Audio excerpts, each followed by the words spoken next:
Hey guys, I'm Crystal, And I'm Ken, and this is Beyond the Satchel. where we deliver more than just the mail.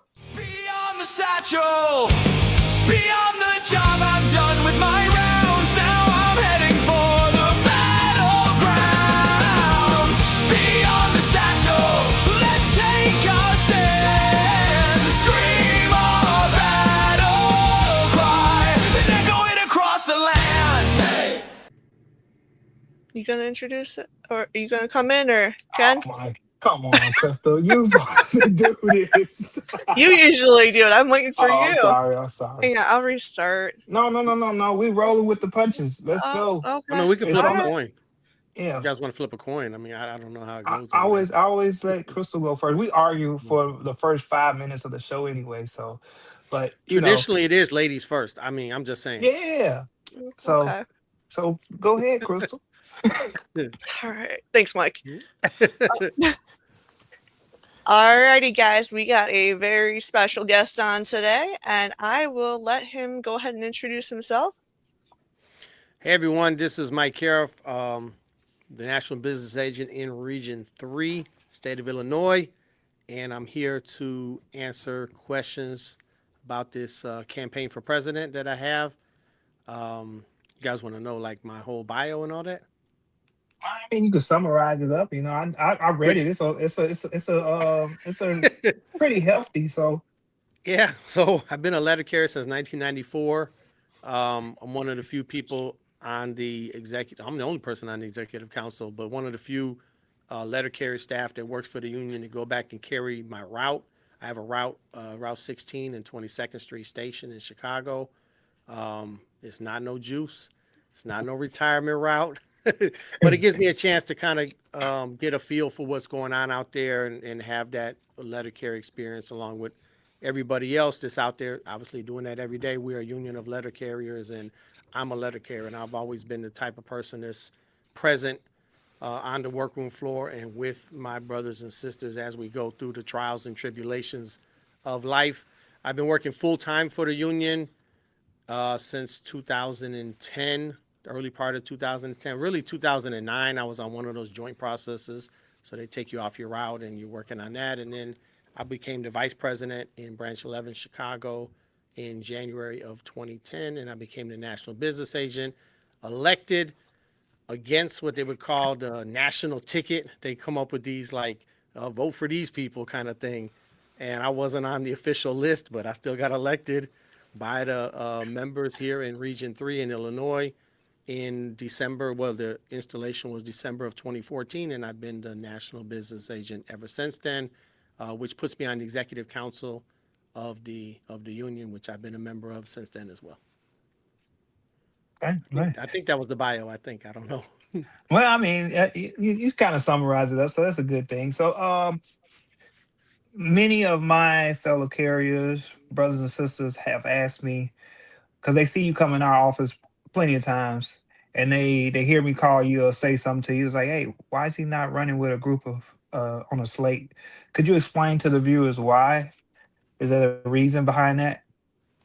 Um, it's more of a not a reason than a reason at this point. So I don't know how it's going to play out. The nominations, there's 28 national officer positions, and I start with the president because the president is way by far the most important person you're going to elect. The second most important person you're going to elect is the national business agent in your region.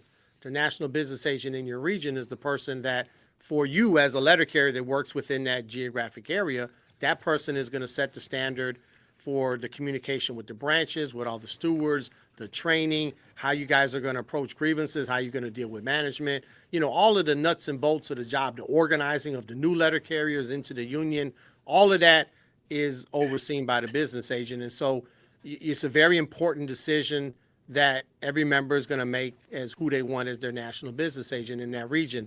And unlike what's been done in the past and unlike what some other people want to do, I am firmly in the camp of I'm going to stay out of any election for national business agent. It's very important. I might have an opinion, but I'm not in that region. That's the people in that region that are going to elect that person, and I want them to make that choice of who they think is the best person, because they got to live with that choice. And I'm glad to see that there's a lot of people that have announced they plan to run. There's qualified candidates. I'm sure there's going to be more candidates, and those are going to be giving you more options within those regions. And I'm very excited to see and work with, if I'm elected as the president, I'm going to be able to work with those people that the members in that region elect. So that's 15 out of the 28. I'm not putting my hand on the scale. I'm not dipping my toe in the mud. I'm not getting involved in that. In Region 3, yeah, I would be involved in that, because I'm a member of Region 3. But other than that, I will not be involved in who they want their business agent to be in California, New York, and Florida, and all that other stuff. So that's that. Then you have, along with the president, you have 9 other positions that work out of the, DC headquarters building, and you have 3 national trustees. And I might have an opinion on those. I might end up with a team that's running for those positions. I don't know yet. All I've said so far is that I'm not going to do it just because. You know what I mean? So if there's people that are running for a particular position, and I think that person is qualified to be in that position, then I'm not going to put somebody up against that person. Let's take a Mac Julian, because he's from Region 3. We know him from my branch, my former president. He's announced that he's going to run for another term. He's Assistant Secretary Treasurer, or possibly another position, depending on how the thing plays out, right? So Mac runs as the Assistant Secretary Treasurer. Now, when you get your ballot, there's no, I'm going to vote for these group of people. When you get your ballot, you're going to get, who do you want to be the president? Who do you want to be the executive vice president? Who do you want to be the vice president? So when you get to the Assistant Secretary Treasurer, if Mac Julian is running for Assistant Secretary Treasurer, I'm not running nobody against the brother. It's not you gotta, I don't want you to give me a blood oath and I give you one and we pledge loyalty to each other and, all these kind of like backroom deals. And, the members are going to vote for who they want. What I'm not going to do is make it worse and make it more divisive by saying, well, I got to have this team of people because I don't trust nobody else. You know what I mean? Like, the members are going to end up making that choice. And I trust in the membership of the union that as long as there's qualified candidates running, I'm good with whoever the members want in that position. I'm going to be able to work with that person or persons in that position. But we'll see how that plays out. I think that when you hear someone take the position that everybody has to be elected as a team, I think that's dishonest. I think that's not accurate. I think that we've seen the results of that. For example, you look at part of the problem with the current president, President Ryan Renfro. Part of the problem is that when we started having issues and concerns with the way he was, his presidency, right? When we started having those concerns, one of the impediments to really addressing those concerns was that we had all run together as a slate. You can go back and look at the Renfro-Barner slate. Every single elected representative on the executive council was part of the Renfro-Barner slate in 2022, all 28 of us. And so it really makes it hard to have that. What I would like to see on the executive council is a good, healthy disagreement. People say, well, what if other people get elected and you can't, get your agenda pushed forward? And I say, well, let's think about this. If the membership elects other people to be part of the executive council of our union, and those other people are in disagreement with my ideas or my strategies, then guess what? Them things are not going to go forward, because, at the end of the day, you have to have consensus and you have to have collaboration, and it shouldn't be forced. It should be earned. And so I'm going to be in those executive council meetings and saying, here's what I think we should do. But if someone else has a better idea, or if they can convince, the group that there's a better way of doing that, I want to hear that. And what we've seen is that when you have these slates and when you have this whatever, you build this political loyalty that instead of loyalty to the members of the union, you have people that are loyal to that person who is person. at the head of that ticket, and I just don't think that serves us. And so that's not going to be my motivation. I'm not going to do that. I'm not going to create political alliances. I'm not going to say you're with me or against me kind of thing. I'm never going to do any of that. But we'll see how it plays out. But the most important decision we're going to make, and this is the other reason why I'm not so big on having a slate, is because there's a lot of people that are qualified to be in the different positions. You know, for example, you look at the duties of the vice president. The duties of the vice president are basically the duties that the president of the union assigns to that person, right?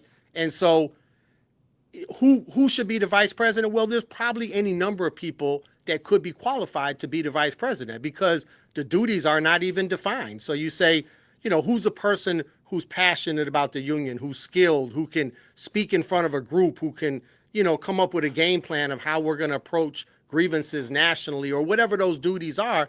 There's probably a lot of people that would fit that bill. Now, who we elect as the president, that's a short list of people that are qualified, in my opinion. And, you know, every member of the union has their own criteria of what they want to see in a president, right? But Exactly. as I go around the country and I talk to people, I say, look, just keep in mind, the supreme body of the union is the convention. The convention delegates are the supreme body of the union. We have a convention every 2 years. The president is the chair. The president holds the gavel at the convention. Then you have the executive council. The executive council runs the union in between conventions. Who's the chair of the executive council? Well, that's the president. You know, the most important thing we do is negotiate a contract with the Postal Service. Well, who oversees that? Well, that's the president. You know, the face of our organization, if we're going to go to Congress or we're going to be dealing with the Postal Service or dealing with the media, who's the person who is the face of our organization? Well, that's the president. Who's the person that makes all of the appointments within the NALC? You have representatives in all the regions. You have representatives at headquarters. You have people that work for the union, legal staff, economists. You have all type of people that do all these things for the union. Who's the person that appoints them? The president. And so whoever you elect as the president, we have the luxury at this time of sitting down and figuring out who do we think the president should be. I'm running this, you know, the campaign. A big part of it is the Kick the Tires tour, where I go around the country. I put out my platform, my ideas, my strategies. I let them know a little bit about me. And then I say, what questions you guys have? You know, kick the tires, vet the candidate, you know, find out what you think, if I fit the bill for you or not. And if I don't fit the bill, you know, find someone who does fit the bill, right? Like, we need to take this process really seriously, and we have the opportunity to do that. And quite frankly, I'm not I don't want to use the word arrogant, but I'm not full of myself to the point where I think that, number one, I should be the president, but also I think that I should tell you who should fill all those other positions. Like that is, to me, too much of a heavy burden.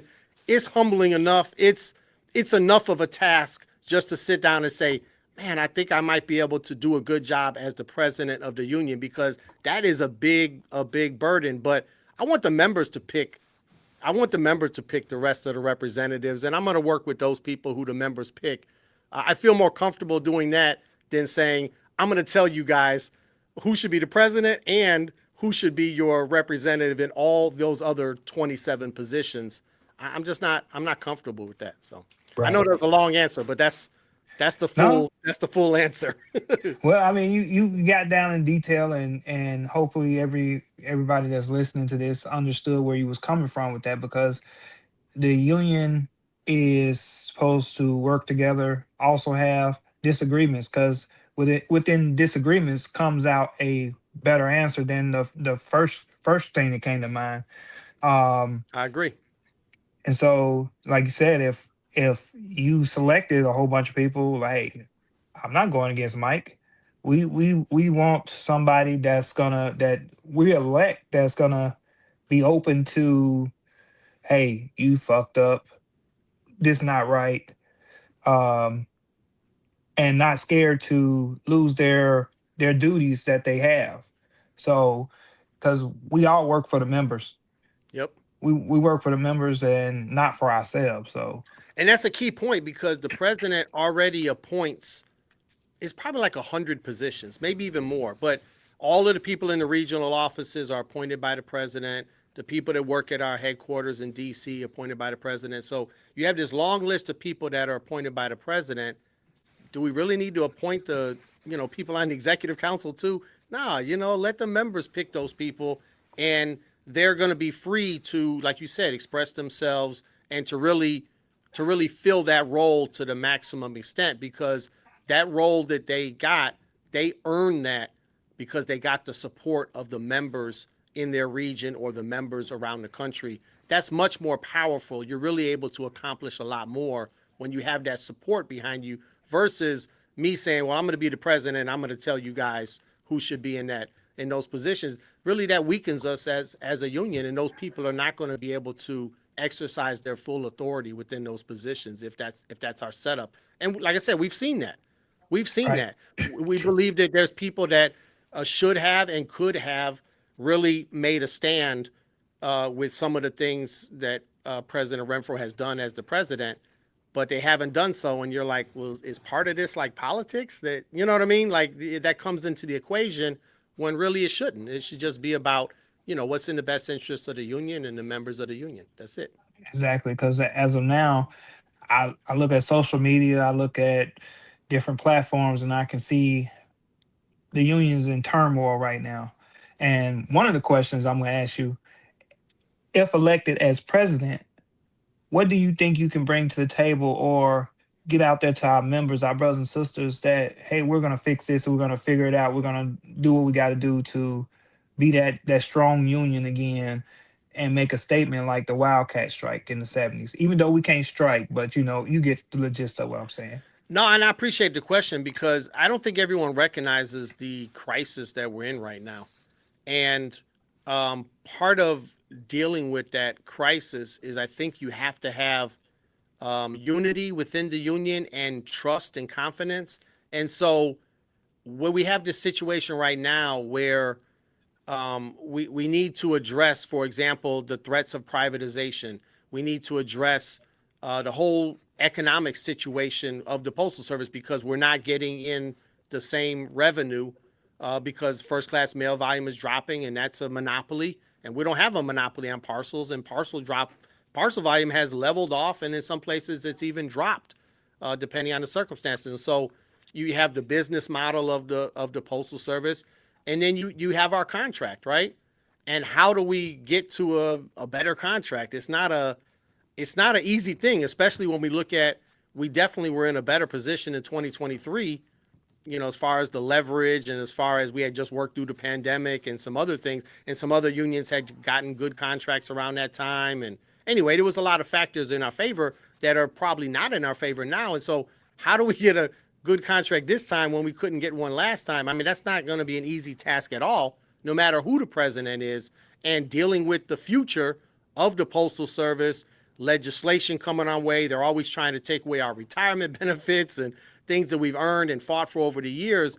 And really, the starting pay is real similar to 1968 and 1969, which led to the people going on a strike. In other words, it was worth it for them to put everything on the line because the job just wasn't tenable anymore. And for a lot of our people, that is the situation we're dealing with. And so I think what I bring to the table is I'm going to be honest with the members.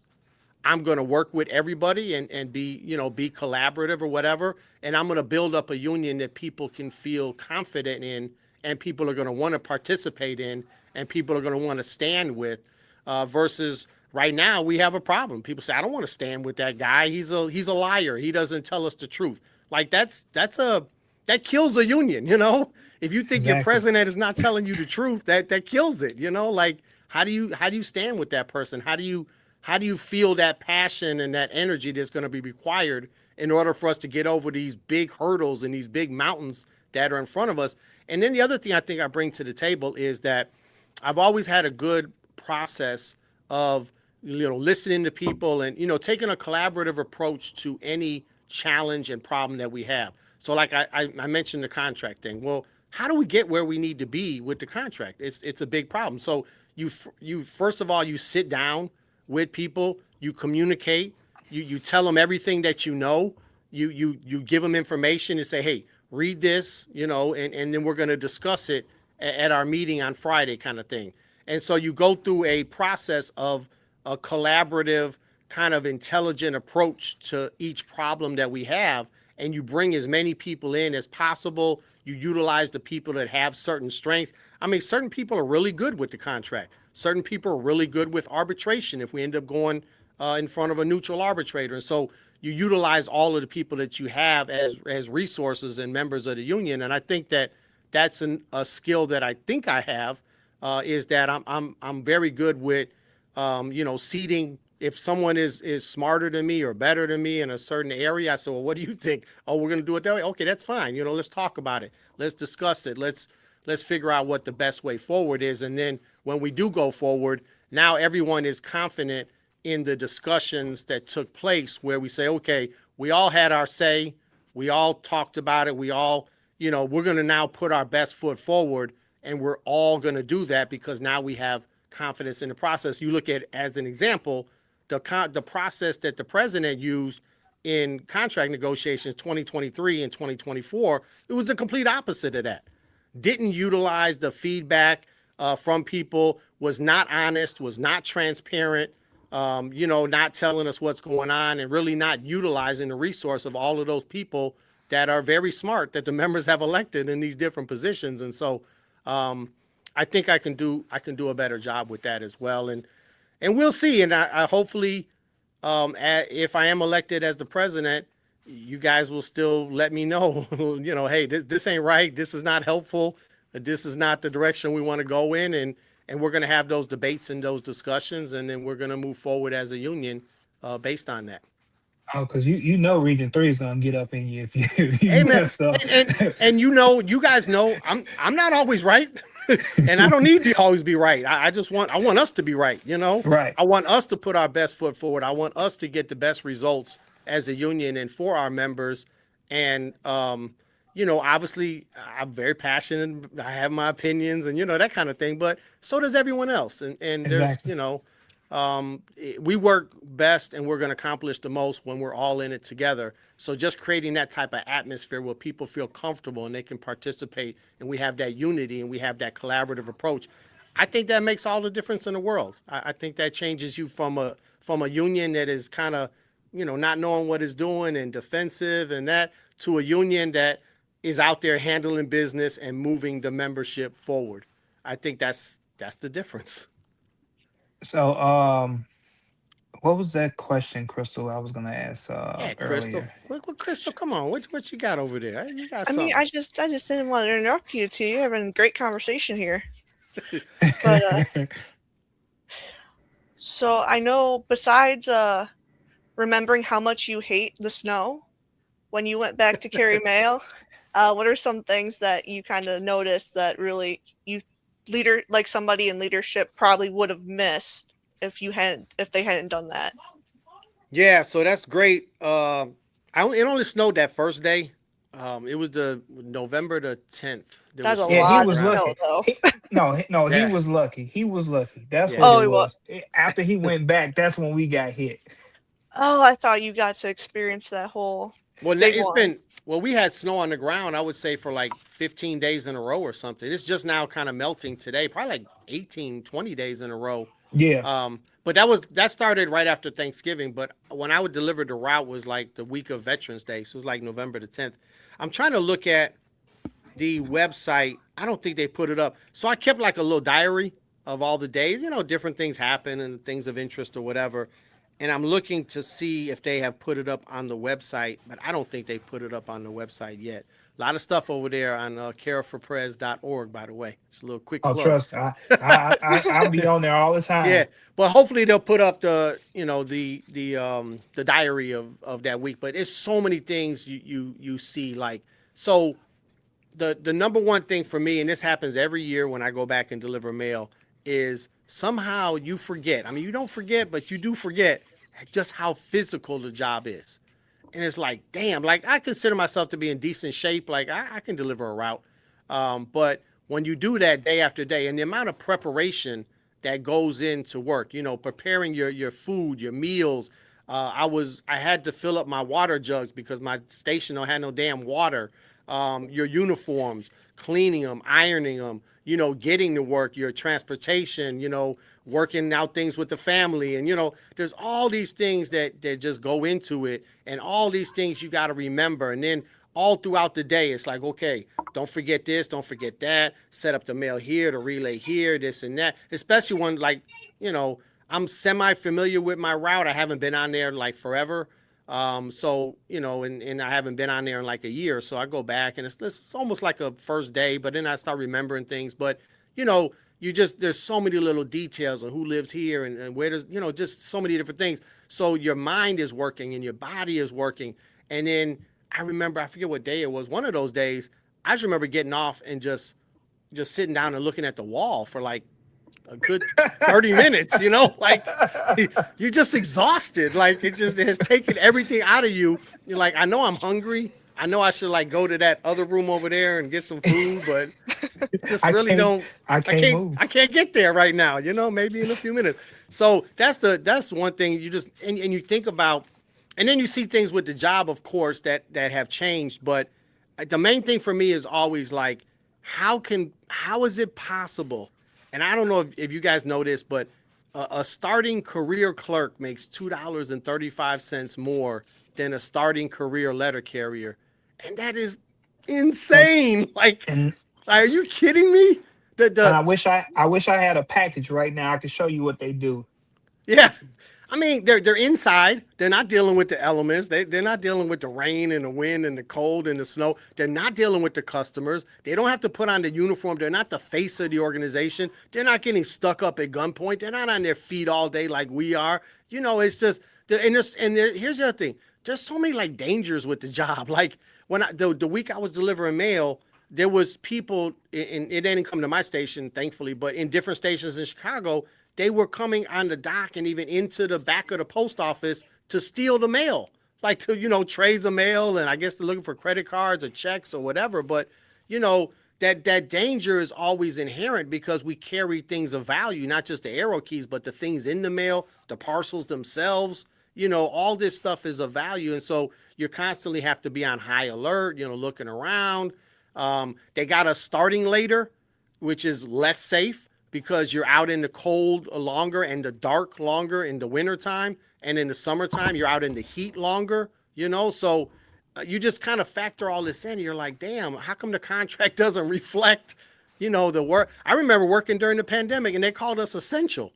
And I thought like, wow, that is a strong word to me, like essential. And you're thinking like, okay, these are some really high paid people because they're essential. And it's a $20 an hour job. Like what? Like how is that possible? And most people can go to McDonald's and work. Yeah, it just there's a disconnect there. But then you see different things about how the post office works. Like, man, we're just so nice and accommodating as letter carriers, either because we've just kind of given up on dealing with the postal bureaucracy, or because we just kind of got a can-do attitude or whatever, right? But I mean, like I had this gurney that they kept giving me that I just couldn't push the thing. I'm trying to push it. I'm like, this thing just won't go nowhere. I don't know if the wheels are like rotted out or what the problem is, but the first day I tried to work with it, and you got to go down this ramp and all this other stuff, right? And then the second day, I'm like, you know what, this is not going to work. So I flipped the thing up. I flipped it up on its side. And when I flipped it up on its side, everyone's like, especially the clerks and the manager, what are you doing? I'm like, please, this thing doesn't work. Don't put it back over there, and the thing. And sure enough, they waited a couple of days. So they thought I wasn't going to come to work on Saturday. I came to work Monday, Wednesday, Thursday, Friday. And then Friday afternoon, I come back from the route and I see that they put the damn pumpkin back in its spot. And they thought I wasn't coming on Saturday. So I came on Saturday. I took every single parcel up out of there and I put them in like another gurney or maybe one of the wire cages or whatever. And I flipped it back up again. I said, I'm not pushing this thing. I'm not pushing it from point A to point B. I'm not pushing it from the parcel area to my route. I'm not pushing it nowhere anymore. This damn thing is not safe. Dude, every vehicle I got in, they don't clean them. You can't see shit. The rear camera don't work. You're doing this thing, turn around and look or whatever. The mirrors, there's like nothing works right in the post office no more. the equipment they give you. We're using a lot of Amazon equipment, like literally, those big bags that you Bags. see. Yeah, so a lot of people in the city of Chicago, and I'm assuming other cities, big cities, they're using the big bags, and they have a two-wheeler, and they put the bag on top of the two-wheeler, and they push the parcels down the street, and then they go into the buildings and that kind of thing. But who would have thought we would be using Amazon equipment? Remember, they used to always use our tubs. All the businesses and the other delivery companies, everyone uses the post office tub. Now we're using the Amazon shit, and it's like, damn. Exactly. That's wild. But you see different things. You see how Amazon makes their deliveries, and it just gets your mind going about everything. That I think when you're in an office and you're separated from the workroom floor, it's just you don't think about a lot of these things. I always give the example that like the SNDCs. So they're building these new delivery centers all over the country, and one of the things that they do, so they put in like new water fountains. You want to fill up your water, like, that's nice. Bathrooms. And there's certain amenities, like modern amenities. They're building charging stations so we can get the new vehicles, electronic, blah, blah, blah, right? But then they give you a new case. And the case is the same case we've been using for the last 100+ years. It just has new dividers or whatever. They're blue. But it's the same exact case. And I'm like, did anyone think that maybe in the modern era, there's a better way of putting the mail in order? You know what I mean? You get so many spurs, and really, there's really no good way to organize the spurs. And the Postal Service, the other thing that's crazy to me is they're always pushing you to the street, of course, because, they want to make their numbers and stuff. But it's really the stupidest possible way to deliver the mail, because when you're in the station, you can put stuff in order, and you have a roof over your head, and it's not raining on you, and you don't have to look over your shoulder because you're in a secure location, and you can put everything in order. But we really don't have the equipment in the modern era. There should be a parcel staging, a small parcel staging type thing. They don't fit in the case, so even though you have the right to case them, it doesn't really work because you can't case them. And now, if you're not familiar with the route, you say, well, I'm just going to take them to the vehicle because I don't want to waste a lot of time in the office. You get out there to the vehicle, they got no idea where that shit goes. Exactly.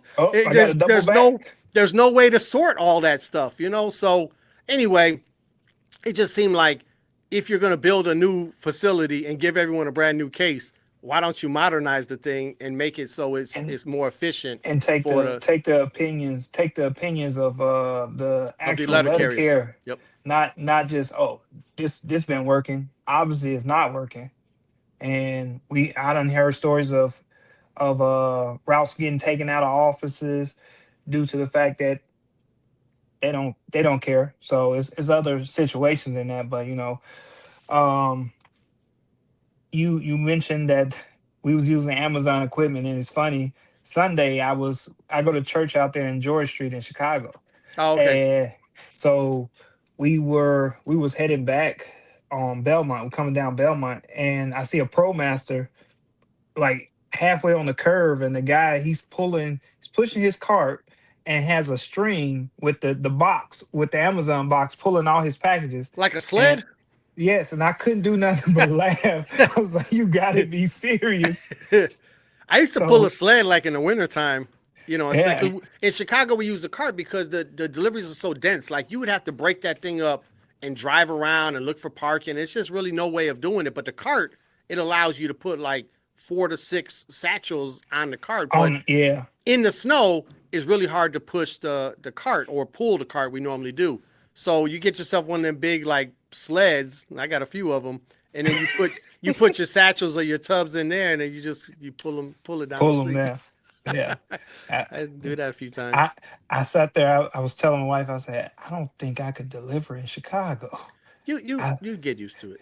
You get used to it. Yeah, but you'll let it carry, and if you deliver in one area, you can deliver somewhere else. So It's all the same. It's just dealing with different types of management and different types of regions and areas and stuff.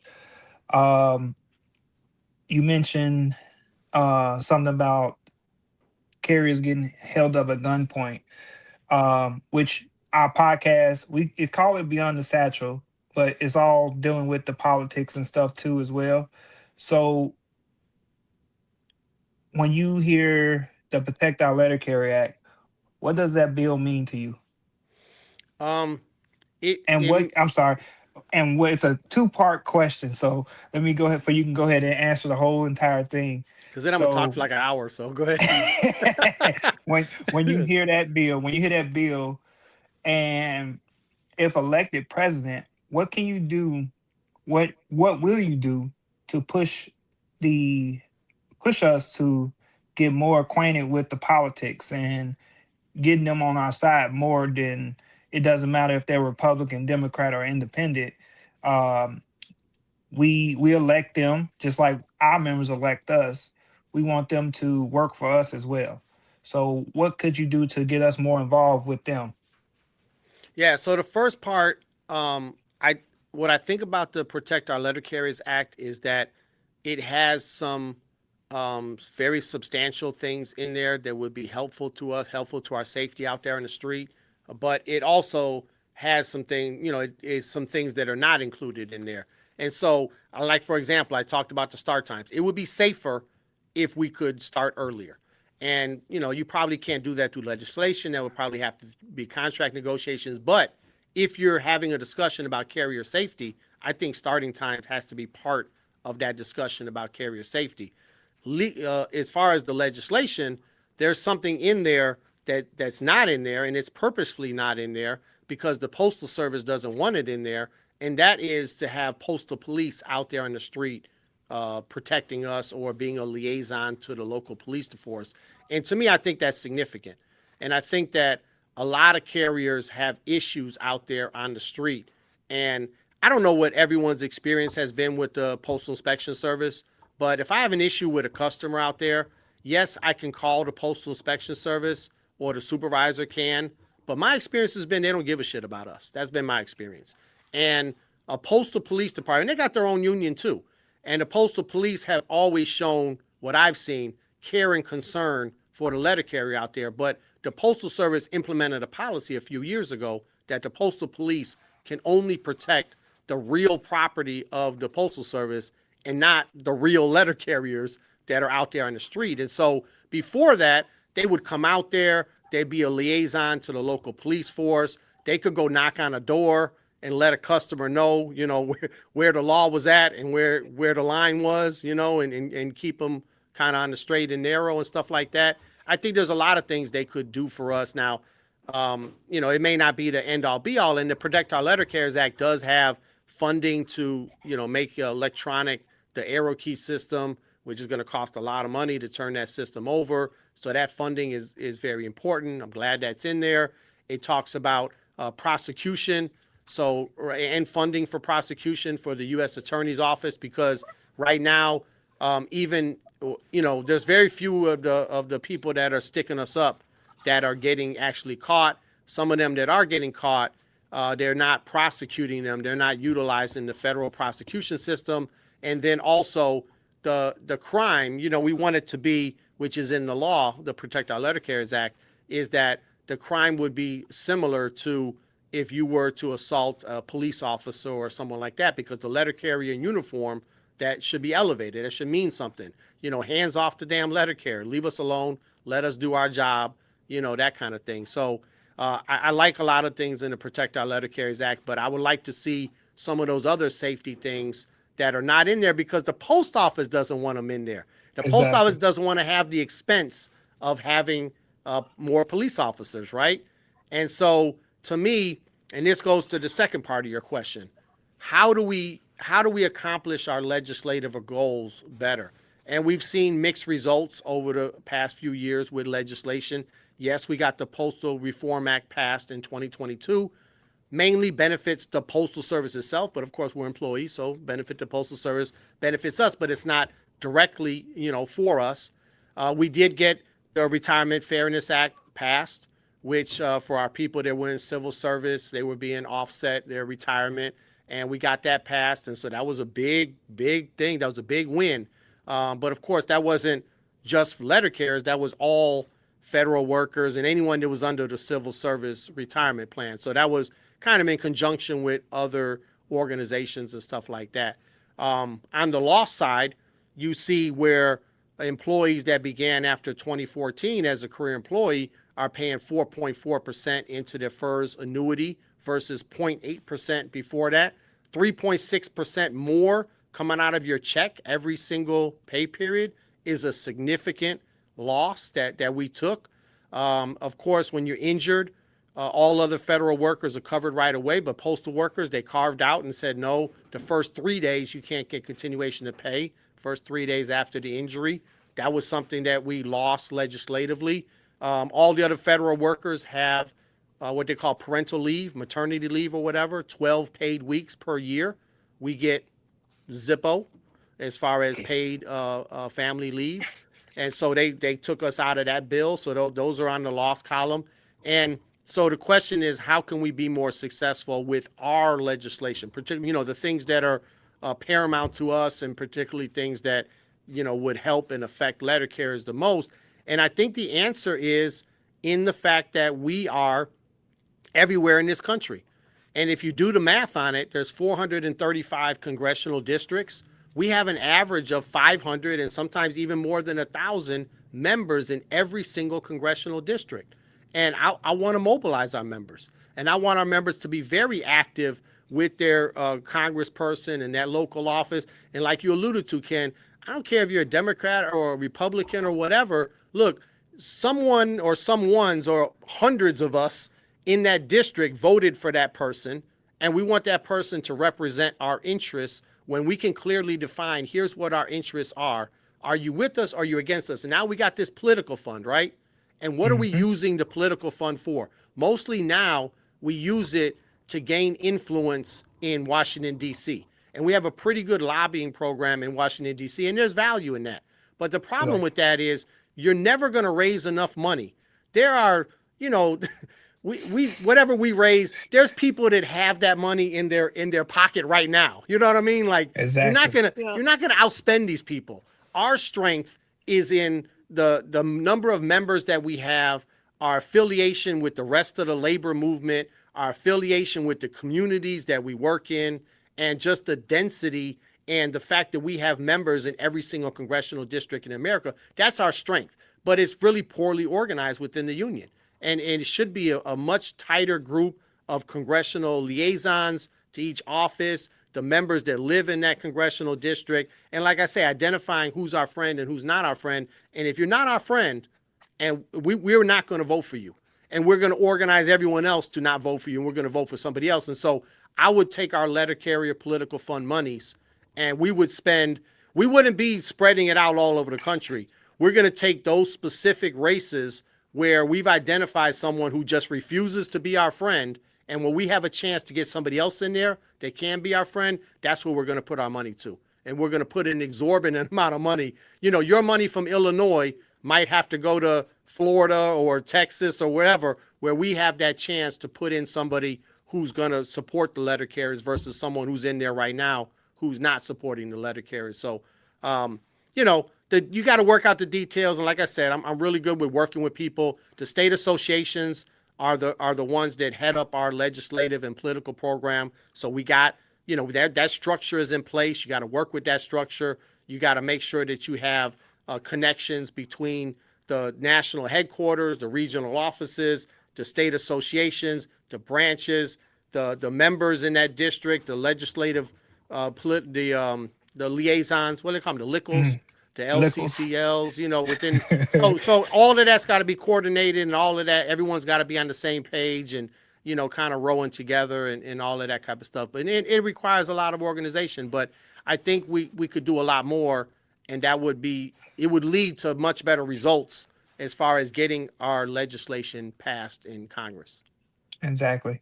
And we'll make it very clear that we repeat this. It doesn't matter if you're a Democrat or Republican. It's if you support the letter carrier. If you wear postal blue, that's where we're going with it. Absolutely. So, because we get a lot of people that say, "Oh, you just gonna give it all to the Democrat," and I done told a couple of people, we done got attacked by Democrats, we done got attacked by Republicans. Hell, we're getting attacked on the street by constituents. So the letter carrier get attacked. I'll give you an example. So Barack Obama's from Chicago. You know, Exactly. his house is like where I live at right now. It's like a mile and a half away, and you can walk over there. But anyway, when he was the president, I think this was in 2012, if I'm not mistaken. Um, Yep. Even though I would say we had this rally, this march, and I would say close to 100% of the people that were there, we had voted for him. You know what I mean? It wasn't like, you know, generally we're not Republicans in Chicago, just whatever, right? Um, Vote for who you want. But we had voted for Barack Obama. It wasn't that, but it was certain things with the postal service that we wanted him to do that he was not doing, and he presented a budget which would have hurt our retirement, and we were against that. And so we planned this march, and we went to his house. We marched to his house, and people are like, "You guys are crazy." We're like, "Hey, look, we're not against him personally, but we stand for letter carriers." And the same thing is true with President Trump right now. You have a lot of people that voted for Trump that are letter carriers. Good for you guys. But when Trump says, I want to privatize the post office, I want to put you under the Department of Commerce, and, we're going to end up losing these jobs, and Amazon is going to take over delivery, everyone's going to be harmed. These are not in things that are in our interest.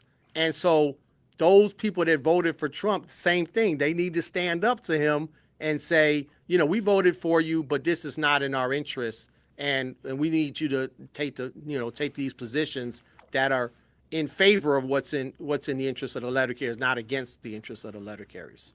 Exactly. And we got those people all over the country, and they're in these congressional districts, and they're in these senates, these states that voted for the senator, and whatever. So let's utilize our strength, I think, is the main theme here. And like you said, we stand for letter carriers. We don't stand for no political party or no, whatever, or even no particular position. We stand for what's good for letter carriers. Exactly. Because at the end of the day, like you said, we get home at the end of the day and we sit down like, dang, I can't move to go eat. I can't go pick up one of the kids because I've been carrying a heavy Man. ass satchel all week. Or I'm because you're tired. so dirty. How dirty that job is, man. That's the other Exactly. thing. When you guys you got men and women, but you gotta I say wash your hands after you go to the bathroom. You gotta wash your hands before you go to the Before you go bathroom. to the bathroom. You know what I mean? It's a dirty job. And in the wintertime, you gotta take everything off, and it's just things that when you're doing the job, it's in the front of your brain, and when you're not doing the job regularly, it goes to the back of your brain, and we've seen the results of that. We have way too many union reps that haven't been letter carriers in way too long. And I think that's a problem for our union. It's a problem. Yeah. And I think a lot. I think I was raised on, as a leader, it's a picture. It's a picture of someone pointing and people working. And then it's a picture of that person that was pointing, helping them push, and they succeeded quicker than the person pointing. Right. So I think our union needs that type of leader that's, hey, I'm getting out there with you to help out. We're gonna get in the mud and do what we got to do to do. It's funny you say get in the mud, because I've always defined it as you want a leader that's willing to get dirty. And sometimes getting dirty means, getting into the depths of that grievance. Sometimes getting dirty means going out to that post office where there's a lot of tension, where they're not treating the carriers right. Sometimes getting dirty is, getting with the media, getting with Congress. You know what I mean? Like you got to get in there and fight the fight, and get whatever comes your way, and take positions. It's easy not to take a position, because if you don't take a position, nobody's mad at you, right? But that's not in our interest, So we're going to take positions, and people are going to criticize, and that's okay. That's part of the process, and they're going to they're going to throw their rocks, and they're going to say, hey, this ain't right, and you're an asshole, and hey, that's fair. Exactly. That's part of the process. Let's do it. So before we get out of here, because we might have to do a part 2, man. We might have to do a part 2. This has been funner than I thought it was going to be. Because what? I was like, I didn't know what to expect, but at least for me, it's been fun. I mean, we me and Crystal, like, when we came up with the idea, we was just bouncing ideas across each other's head. Then months went by. I'm like, you know what? Let's just do it. let's do it. Forget it. Let's do it. Let's see what happens. And we did some research, and we kind of found that nobody's really talking about the political thing all the time, which Right. being in politics is boring. But we try to keep it neutral Got to make it and a little interesting. Got to make it fun. interesting.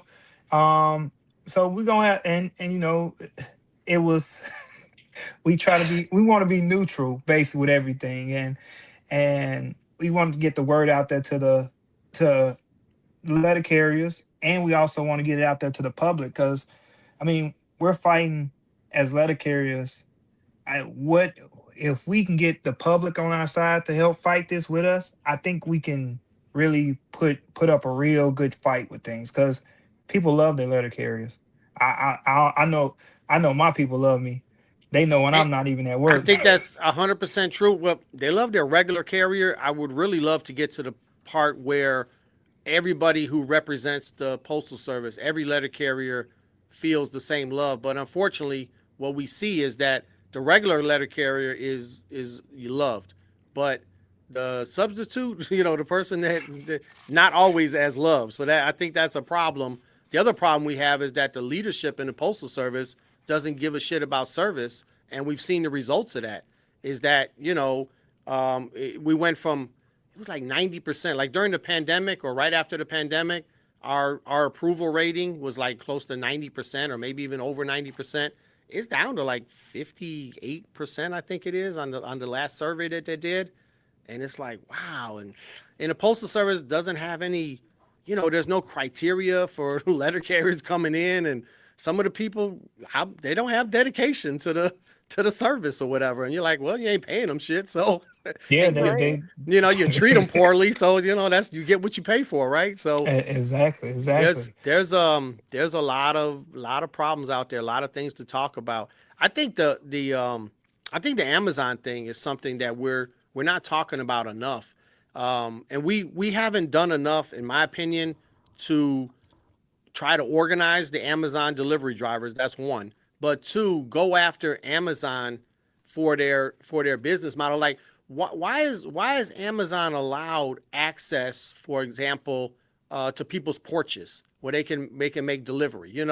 Why isn't it required that delivery be done to a secure location, i.e., like a mailbox? The postal service has this network, and like you said, people love the letter carrier, but it's also just a great value to the American people that they get this letter carrier in their community who is going to bring them whatever needs to be delivered, is going to pick up, right? Because when you want to return something through Amazon, it's not easy to do that.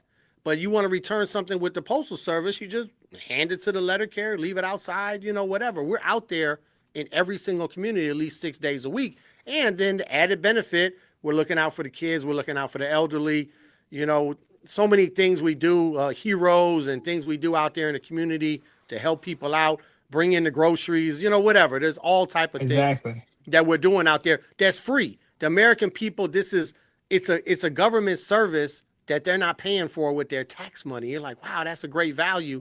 But Amazon is coming in with their low wage workforce, with their shitty service, with their non-career turnover throwaway job, and they're taking over the delivery for America. And that doesn't benefit not only us, but that don't benefit anyone in this country going forward. And so I think we really need to focus on that. There's more Amazon delivery drivers now than there are city letter carriers. And if that doesn't, ring a bell or, get us motivated. So like, what type of legislation would we want to pass, for example, right? And that's part of us building our network to get our stuff passed, because I think there's things, for example, you have a first class monopoly on mail. There's a first class mail monopoly. Nobody can send something from one house to another. Nobody even has access to the mailbox except for us. So the Postal Service has that first class mail monopoly because we also have a universal service obligation. So it works because you have this obligation which has this cost, and then you have this revenue stream that comes from the first class mail, and it balances itself out. Well, parcels you don't have, or even spurs, they fit in the mailbox, but we don't have a monopoly on spurs. And so when you see private companies, particularly Amazon, making those deliveries, they don't have universal service obligation. they're not going to go everywhere every day. They're going to go where where it's profitable. And the level of service to get hired as an Amazon driver, you don't have to pass no tests. You're not You going through sure no don't. NALC, And so the level of service is not the same, and the price is not the same. The price is going to eventually go up if a private company builds their own delivery network, because they're going to charge whatever they want, and they're going to charge a different price if you got to go further or into the bad neighborhood or whatever. And so, to me, like I said, all of that is looming. And is there a legislative solution? The Postal Reorganization Act of 1970 is what formed the Postal Service. It was an act of Congress. It was that formed the United States Postal Service that we know today. And looking forward to the future, if we're going to save this institution and it continue to be this job that we've come to rely upon and continue to be the delivery mechanism for America, it's going to require some more legislation that's going to frame what that model is going to look like, for all the American people. And so we have to be active in that process. We're certainly not going to wait for the Postal Service to figure it out. We're not going to wait for Congress to figure it out on their own, right? So I think it's very valuable you guys have these discussions about legislation, and not just limited to the legislation that we know, but what legislation is possible out there in order for us to really have a secure future in our jobs and our futures and our livelihoods. I think all that's gotta come into play as well. To grow the post office back into the service that, well, I'm 34, so that my grandmother knew before I got here. That type of service where you didn't touch the mailman, you saw the mailman. I mean, some of us still do. Hey, you want some coffee, or you okay?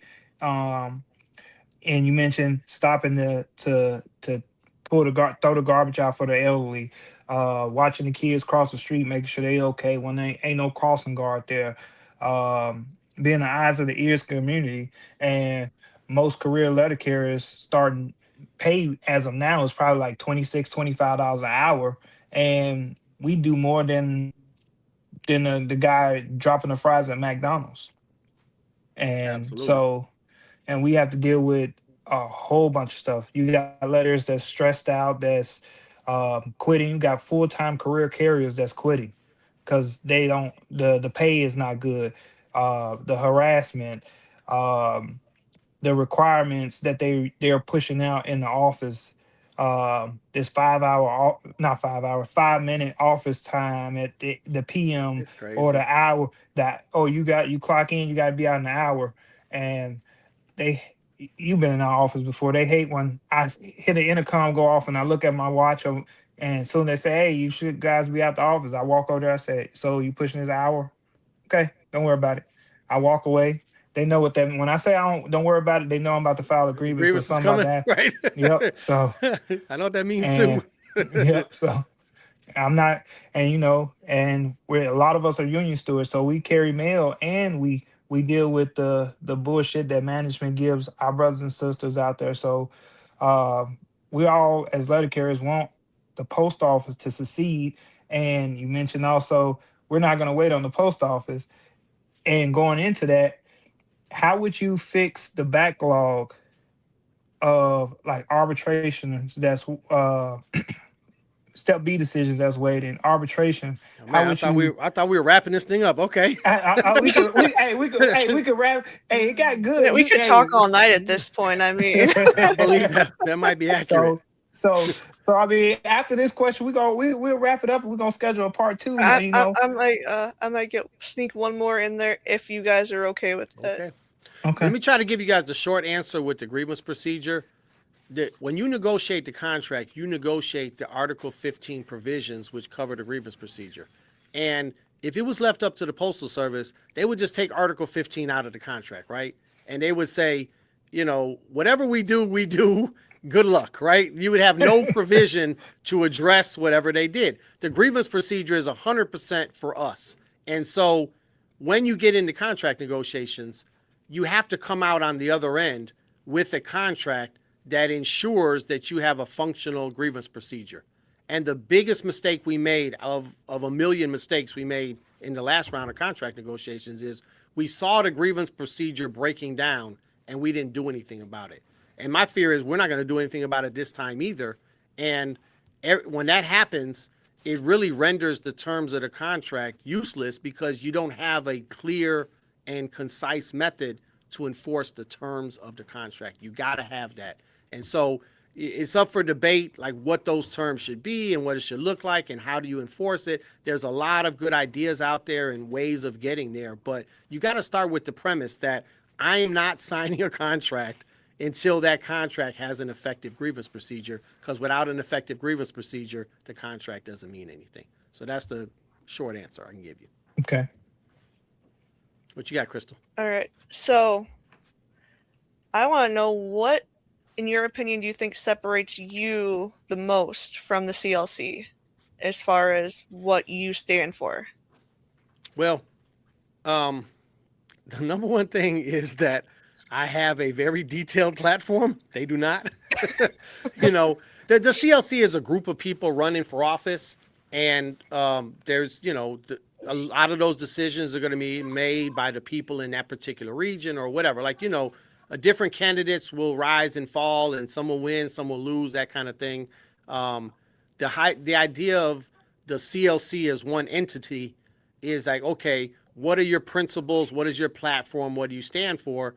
And really, to figure that out is not that easy. Like, it's a bit of an Easter egg hunt, you know. And then you have the weird situation where the person running for executive vice president is constantly being the mouthpiece for the organization, and the person who's running for president, who's going to be the decision maker and the one that's going to be, you know, making all these, you know, he's going to be deciding these things on behalf of the union. That person is not the one that is really out there in front. So I don't know. I would just encourage everyone. The platform is on the website. I know that for sure. It's 14 pages. You can read the thing, or you can press that little button and I'll read it to you. You can go on YouTube and look at it, or you can just get the audio. It takes an hour to listen to it. I guarantee there's a lot of stuff in there. You may not agree with all of it. I'm asking people for their feedback. I'm trying to improve upon the platform, but what I'm trying to do is be the president for everybody. And also during the campaign, I'm trying to let you know exactly what you're going to get if you do decide to elect me as the president, because maybe some people don't want me as the president, and I'm fine with that. You know what I mean? I want to be the president if the members of the union want me to be the president. And if the members of the union want to go in another direction, as long as they know what they're getting themselves into and that's what they want, I feel like that's fine and that's good and that's healthy for the union and healthy for all of us. But I haven't seen a whole lot of real details from the group that calls themselves the concerned letter carriers, because you have individual candidates that might say, you know, here's what I'm going to do and here's my plan. But the CLC as a whole, you know, I don't know. What is that? You know, it's a group of people running for office. What exactly are you going to do as the candidate for president, for this, for that, you know, that kind of thing. So that's what I think is the biggest difference, is that I have a clear plan and strategy and platform, and I don't see that as much from the concerned letter carriers as a whole. But I just want to clarify, that's not an indictment of any particular candidate, because I think that there are some very solid, good candidates that we as the membership of the union are going to really have to, you know, take into account and judge and say, hey, we want this person, we don't want this person, you know, that kind of thing. So I don't pass any judgment against any individual candidate, but the CLC as a whole, you know, what is your what are you going to do that's so different, other than, you know, you're against Brian Renfro? Well, that's, you know, that's a start, but, you know, that's not, to me, that's not good enough to put my trust and faith in you for the next 4 years leading the union. We're gonna have to do a part 2 to this, brother, because I mean, Crystal fuss at me all the time. She say I talk a little bit too much, and when I told her, I say, hey, I'm gonna see if we can get Mike I on think there. I talk too much too. I talk I too about to much say, too. I told her, I said, well, you gotta know Mike's a talker. I wanted to know So what you guys thought, like that last question in particular, you know, because everyone has a different idea or image or thought. When you say CLC, like, what does that mean to you? You know what I mean? And I don't know if you guys want to answer that, but like Crystal, you asked the question, what does the CLC mean to you? Or maybe there's something I'm missing there, something that's more positive, or what do you think? I mean, I kind of agree with you. There's a lot of things that are kind of vague, or I don't really understand the plan. But outside of that, I don't want to say too much. I got you. I mean, I should have probably said less too. I got you. I try to answer all the questions thoroughly, well, but I don't know. but yeah, like Crystal said, the some of the stuff is real vague, and um, it's like you said, it's individuals that will make real good candidates to fill certain spots. Um, so like Crystal, I don't want to say too much, but um, it, the people need to know more of what's going on with that with CLC. They want to know what are you doing. Like I said, right as of now, probably every carrier I know is against Renfro. So, and even his hometown, which I'm from, they're against him. You're from So Hattiesburg? I'm from Mississippi, sir. And you I know don't. you're I from ain't from. Mississippi, but I didn't know you were from. You're I, not from like I Hattiesburg. You're from some no no other. no. Yeah, I'm from another town. Because you're from Born. like Hattiesburg is like the big city for you, right? Yeah. No, I'm like 30 minutes from Jackson, an hour from Jackson. How many people live in your So town? You know everyone's name? Where almost, you're from? almost. It's about just know everybody know our family last name. It's about a good 1,000 people that in that population is 1,000. So Yeah. um Now I agree with you about President Renfro, and not all is bad with him, but I think that there's certain things that just say, we're not giving you another term, brother. yeah, We're not going through this thing again. yeah. Certain things have transpired that we're just going to have to move on. But then the question becomes, who do we want as the president? And like I said, I'm very humbled to the fact that most members of the union all over the country are really taking my candidacy seriously, and they're considering me as a candidate.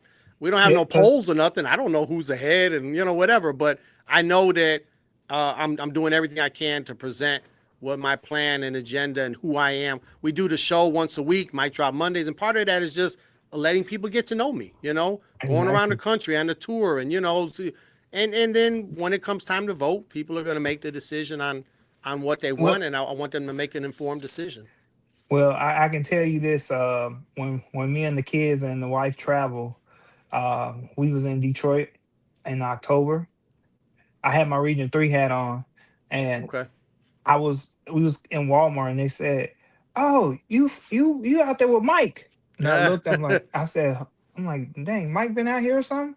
But so I can tell people listen to your show, Yeah. even in Mississippi. I had my Region 3 hat on, and I was going down to my aunt's driveway to grab her mail, and the letter carrier, she pulled up. She was like, "Oh, you from Illinois, Mike?"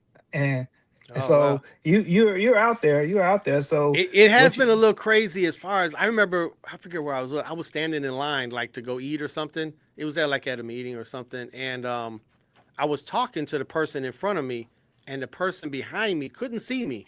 And they're like, "Is that Mike Caref? I recognize that voice." And I'm like, "Oh man, this is getting out of control here." How the hell does some random, So letter I carrier or mean, whatever? yeah, I So mean, yeah, I mean, hey, my some of my family members, they're not letter carriers. They like, oh, they listen to the show. Especially that's when I awesome. told them when we got on the podcast, when you got on your show, we did 2 shows, or was it been three, Yeah, two or three? it's you've been been on a three couple now. times for sure. Well, Okay, three so with this well, one. yeah, I appreciate you letting us get out there, and this the door is open anytime. Hey, I want to get back on. We talk about anything. It doesn't matter.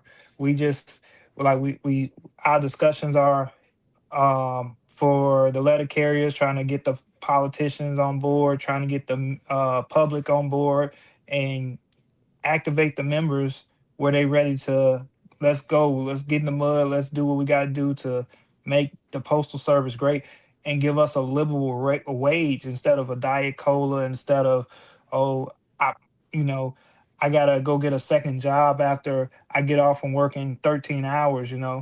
We need So a job that works and a contract that works and a contract that makes sense. Because hmm like when the clerks make more than us, that makes no sense. When UPS drivers, and we're supposed to be comparable, they're like they're 4 years to the top, for example, and their top pay is way higher than ours. Like it's got to make sense, and it's got to work. And then there's so many, like the grievance process, the hiring process, the whatever. All of that's got to be worked out. All of that is got to be fixed in order for us to have a future, really. Exactly. Otherwise, it's not going to work. Yeah. Well, guys, this is I'm Ken. This is Beyond the Satchel. We got Crystal and our Region 3 NBA, Mike Caref. Make sure you check his platform out, Care for Prayers. You're getting bad at forgetting. What's the one question we ask everybody, Ken? Come on. Oh, see, I didn't forget. I knew you was going to do it. It's just part of the skit, yeah, man. It's part of the you're skit. full of it. So, well, you go ahead and ask him. Go ahead and ask him. All right, Mike. So, what do you do beyond the Satchel? Obviously, I mean, you're our NBA for Region 3. You're running for president next year. Outside of all the postal stuff, what's something else that you do? Man, I try to do the crossword puzzle, the New York Times crossword puzzle every day. I love hanging out with the kids. I think the kids are hilarious. Just sitting and listening to them talk. I could do that forever because they have this like fresh perspective on life, and they say all these crazy things. Like you're like, what? my daughter told me the other day. She said the little one, he's in kindergarten, and she said what the heck in kindergarten is like the F word in my grade. I was like, what? I just thought that was so funny. But anyway, I like hanging out with the kids. We do all type of outdoor stuff. We go like in the wintertime, we go ice skating, we go sledding, we go to the ski hills or the tubing, or we go for walks. We go here, there, just always going someplace with the kids. I do the crosswords. I like playing all type of sports. I can't play as much as I used to because I'm getting old and the knees ain't so good. But I still play tennis as much as I can. I love tennis. Like I say, any type of sports or whatever. You Cards. get into that pickleball? Yeah, pickleball. I play that. Absolutely. I was in NALC. NALC is the retirement home for the letter carriers. They have a blast. The shuffleboard, the pickleball, all the different things. I like playing cards, any type of card game, board games, that kind of thing. Anyway, there's a lot of stuff out there. I like eating good food. I like cooking a lot. I do a decent amount of cooking, and eat like if it's I'm a little bit of a food snob, a little bit what they call them, foodies or whatever. A little bit. I dabble in the foodie culture a little bit. I like good food, different kind of stuff or whatever. So okay. Yeah, a lot of stuff out there. Well, he said he into sports. I should tell him to he can come on get in the truck with me and go on down south, and we can go out on the little hunting trip. Oh. Yeah, is that gonna be our next? You want to do it from the deer stand? It'll be you and Mike up there. Right. I've never been hunting. Oh, we gotta go. Love it. I would love that. We gotta go. We're gonna have to set it up because you're gonna enjoy it. You might go out there. You might like, can you sleep? Yes, I'm asleep. I'm listening. Just as soon as we see something, then there. Yeah. Oh yeah. So, see, I would love to see. I would love to experience that. That would be great. Yeah. Let's do it. Yeah. Well, we going. Me and my two oldest boys. We're going after Christmas, the 26th. We're gonna head down south and go out there. So my family got some land out there. We're gonna go out there and go hunt. So. Yep. I'll be in touch with you about that. So we're gonna have to set it up. Yeah, my boys will be out of school too. Yeah, hey, let's do it. I'm gonna talk to them. I'll give you a call on that one. I love that. Okay. So yeah, guys, this is Beyond the Satchel. I'm Ken. We got MDA Mike Caref and Crystal. And until next time, we'll see you later. Stay safe out there, brothers and sisters. And Merry Christmas. Merry Christmas to all. And see to you all guys. a good night. And good night. Thank you guys. It was really fun. I appreciate it. We appreciate you coming on. Beyond the Satchel.